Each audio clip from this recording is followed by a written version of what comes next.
Have you heard about Boity Thulo? She's a South African singer. She used to be a MTV presenter. She has been assaulted outside of a nightclub by a DJ who was heard saying on audio he's about to be famous for being the one who beat up Boity. This big, dusty DJ from South Africa knew which gender he was in when he assaulted her.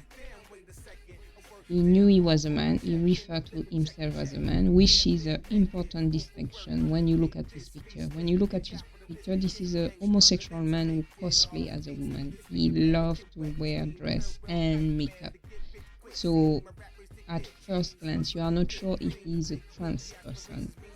Trans people believe themselves to be of another gender, so they are not cosplaying. In this case, this is a homosexual, therefore he is cosplaying. He doesn't identify as this gender. So this person is on audio boasting about the fact that he's a man about to beat up Boity Thulo and get famous for it. Why did we mention his sexuality? It's not relevant technically. He assaulted a woman and she did well by pressing charge. He has been booked in a South African jail, and now he is using his right as part of the LGBT community to seek sympathy from the police and the justice system for not being booked with other men. You knew you were a man when you assaulted this woman, short woman. You knew when you were a man when you were about to be famous for it, but now you don't want to do the time. You did the crime, you don't want to do the time. You want to deny the right of the women who are already in the jail, in this jail. They are women, they are maybe tall, definitely aggressive because they are in jail, so they cannot take the foolishness. And you want this woman's right to be denied in favor of your need to cosplay as a woman when it benefits you. You want to be a woman so bad, but you forgot to not mention yourself as a man when you were beating up a woman. And how they report the case as a spark for online homophobia.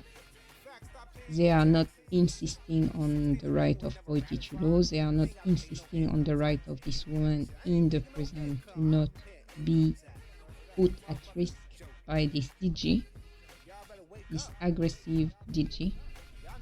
They are talking about this case as a spark for online homophobia. Dave Chapelle has released a new comedy show, and as usual there is outrage.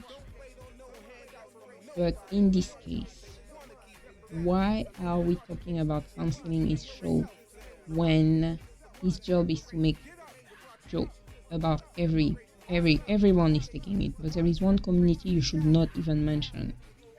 They believe themselves to be so oppressed, but they forgot the oppression of others by denying them their identity. So you want us to remember about all the trans people that are being assaulted in the street, in the real street. And the best way to do that is cancel any joke, any reference to your community. But Boity Thulo has been assaulted by not even a trans person, a homosexual cosplaying as a woman. And there is no cry, no outcry, no call for cancelling. It's just a judicial case. The police will deal with that, the justice system will deal with that, and we move on. We move on to talk about this case as a spark for online community, for online homophobia, It's not what it is, It's not denying the right of Boity Thulo to be a woman who is safe around a man who is dying to be a woman. It's not denying the right of women who are already in prison and don't need to be booked with a man to cosplay as a woman. He knows that he's a man. He said it himself. So he's not a trans person. He's a man cosplaying as a woman. So desperate to be a woman, he had to become. So, yeah.